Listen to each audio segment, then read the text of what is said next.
I am a highly trained OSI agent, and I have very special capabilities. When you talk about the old Bionic shows, people always remember the slow motion jumps, the grinding sound effects, and the way Steve Austin or Jaime Sommers could toss a car like it was a toy. But what gave those moments real impact were the enemies. They weren't just fancy villains of the week. They were weird, inventive, and sometimes terrifying. So here are the 7 antagonists from that forgotten lineup, each one leaving a mark that stretched far beyond the episodes they appeared in. Number 7. Dr. Franklin and his Fembots. The Kill Oscar arc. It's one thing to face a machine in battle. It's another when the machine looks like your friend, your colleague, or the secretary down the hall. That was the power of Dr. Franklin's Fembots. Introduced in the 3-part Kill Oscar storyline that bounced between the $6 Million Man and the Bionic Woman in 1976, they weren't just robots. They were infiltrators. Dr. Franklin, played by John Houseman, wasn't a loud villain. He didn't throw punches or shout orders. His menace came from control.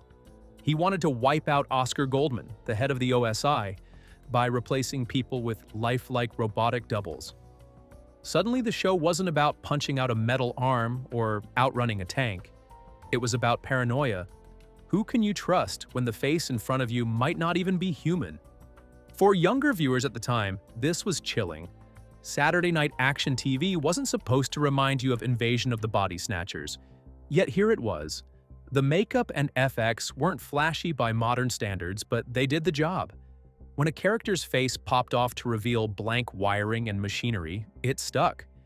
Kids talked about it on the playground the next day. The Kill Oscar arc also proved something about the Bionic format.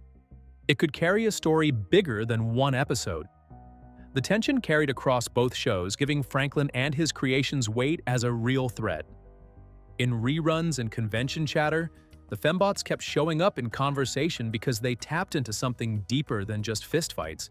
They made the human side of being bionic matter. Number 6. Death Probe, the unstoppable tank.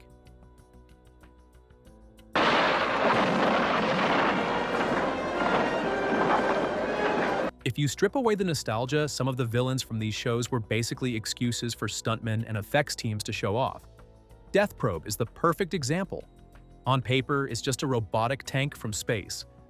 In execution, it became one of the most famous bionic versus machine battles of the 70s. First appearing in 1977, Death Probe was a massive unmanned vehicle, heavier and deadlier than anything Steve Austin could smash. Built out of miniatures, props, and clever camera work, it was brought to life by the same practical effects teams that gave us collapsing cars and wall-smashing leaps. The thing rolled forward like a nightmare, impervious to rockets, bullets, and explosives. Watching Austin try to take it down wasn't just a fight, it was a stunt show spectacle. Behind the scenes, this was one of the most expensive villains the show ever staged. The mechanical rigs were dangerous, the explosions had to be timed perfectly, and the slow-motion shots made the battle feel larger than life. What made Death Probe stand out wasn't personality, but inevitability. You couldn't reason with it, you couldn't negotiate. It just advanced. And the question was whether Austin's speed and strength could outlast raw machine resilience.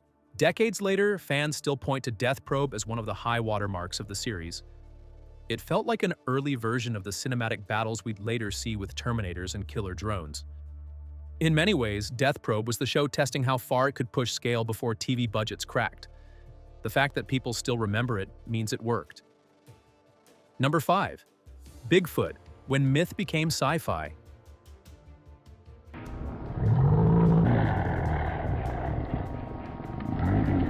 Few villains ever matched the shock value of Bigfoot.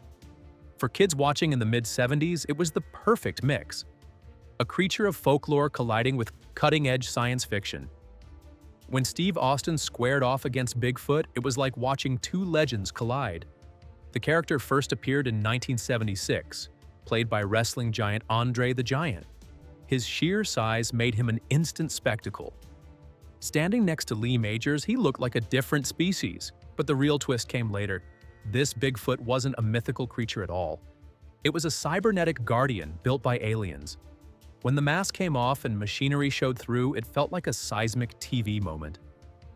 After André's schedule prevented a return, Ted Cassidy took over the role and the show leaned harder into the robot element. By then, Bigfoot had already transcended its story.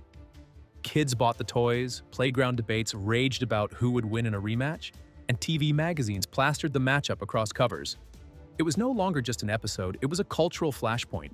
What made Bigfoot special wasn't just the spectacle of man versus monster. It was the way the show blurred genres. Suddenly, the Bionic universe wasn't limited to espionage or rogue scientists. It had crossed into cryptid lore and then flipped it with a science fiction explanation. That boldness expanded the series' reputation. You never knew what the next Bionic combat would look like, and that unpredictability hooked viewers. Number 4. Barney Hiller, the $7 million man. Not every enemy came from outside. Sometimes the most unsettling villain was a mirror. Barney Hiller, played by Monty Markham, embodied that. He was built with the same technology as Steve Austin, only stronger. At first, he was positioned as a counterpart, another Bionic hero. But when stress, anger, and the pressures of augmentation caught up with him, he turned antagonist. This wasn't a robot or alien-controlled beast. This was a human being who cracked under the weight of becoming more machine than man. Suddenly, the series wasn't asking how you defeat a monster, but how you control the consequences of playing God. Barney was proof that not everyone could handle power, and it raised a question the show rarely touched. Was Bionics a gift or a curse? Audiences in the 70s weren't used to seeing their action shows confront that kind of ethical dilemma, yet Barney's presence made it impossible to ignore. If Steve Austin was the ideal of responsibility, Barney Hiller was the warning label. Production-wise, Markham brought a different energy. He wasn't a hulking figure like Bigfoot, or a faceless machine like Death Probe.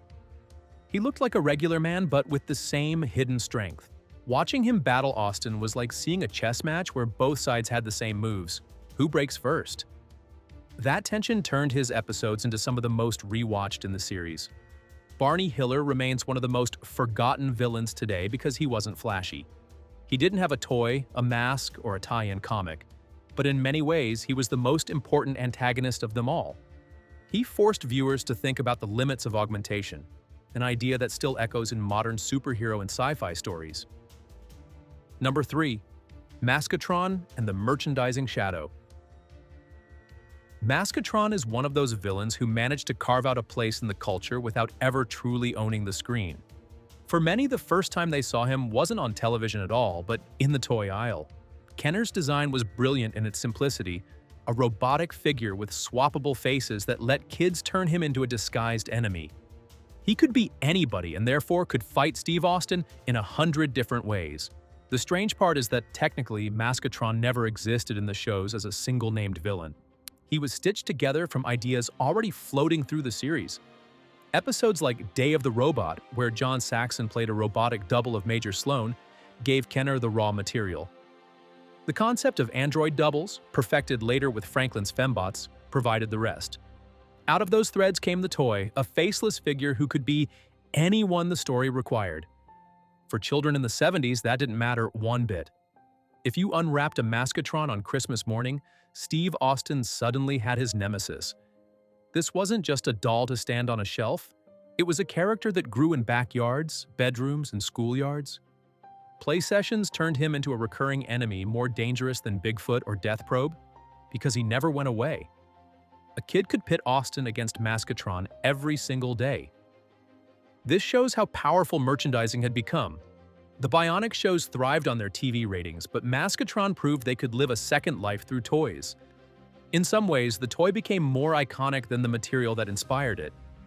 Even today, collectors will pay high prices for a complete set with all the faces and parts intact. They're not just buying plastic, they're buying a portal, back to a time when villains weren't limited to what writers put on paper. Maskatron's legacy says something larger about storytelling. Villains don't need a specific actor, an episode arc, or even dialogue to matter. Sometimes, the idea is strong enough to break free of canon. He was the faceless threat that kept coming back, a blank slate of menace. While Steve Austin had a rotating cast of enemies on TV, Maskatron was the one kids kept alive in their imagination. That's why, even without a single defining episode, he belongs on this list. 2. The super thief with Counter-Bionics. Not all threats to the bionic heroes came from robots, aliens, or machines. Some of the most intriguing enemies were flesh and blood humans who simply found ways to level the playing field. These were the thieves, spies, and mercenaries who showed up with advanced gadgets of their own. These episodes had a different rhythm. When Steve Austin or Jaime Sommers faced a hulking robot, the contest was about endurance. But when a human opponent carried tools designed to neutralize their abilities, every encounter became unpredictable. One episode might show a thief using an exoskeleton that lets him lift heavy weights and climb sheer walls. Another might feature a spy with devices that jammed Austin's sensors, blinding his bionic eye or confusing his hearing. The point was always the same. Raw strength could be matched if someone had the right technology. What made these villains so effective is how grounded they felt. They weren't space invaders or supernatural giants. They were smart people using ingenuity and resources to tip the balance. That made them scarier in a way because it proved the bionic characters weren't invincible. Their powers could be studied, understood, and turned against them. These storylines also tapped into the anxieties of the time. The 70s were steeped in Cold War paranoia, spy scandals, and technological races. A rival agent armed with advanced gadgets wasn't fantasy. It was a reflection of the real world. Watching Austin match wits with a super thief felt closer to a spy thriller than a superhero tale. Viewers knew they weren't watching a monster of the week, but a dangerous human mind backed by cutting-edge tools. That dynamic gave the writers room to show Austin and Sommers as thinkers as well as fighters. They couldn't just swing a punch and win. They had to improvise, outsmart, and sometimes even admit when their bionics were a weakness instead of a strength. For fans, these episodes added variety and tension. For the characters, they reminded them, and us, that the line between advantage and vulnerability was razor-thin. Today, those gadget duels feel like precursors to the arms races we see in modern action films. Every superhero now has a villain with tech to counter them. Back in the 70s, though, it felt fresh. The Bionic shows were proving they didn't need aliens or monstrous robots to create drama. Sometimes the scariest threat was a clever thief with the right equipment. 1. Rogue supercomputer. Doomsday Is Tomorrow. When it comes to unforgettable threats, the rogue supercomputer from the Bionic Woman two-parter Doomsday Is Tomorrow stands at the top. This wasn't a physical foe Jaime Sommers could punch through a wall. It was a machine armed with global power. The setup was simple but chilling. A brilliant scientist builds an automated system to protect humanity by guaranteeing peace through deterrence. If the world launches nuclear weapons, the computer will strike back and wipe out civilization. But when the scientist dies, the machine takes over on its own, ready to carry out its program regardless of human survival. For Jaime, this created a completely different kind of conflict. She couldn't just rely on speed or strength. Every move had already been predicted by a program that didn't sleep, didn't fear, and didn't make mistakes.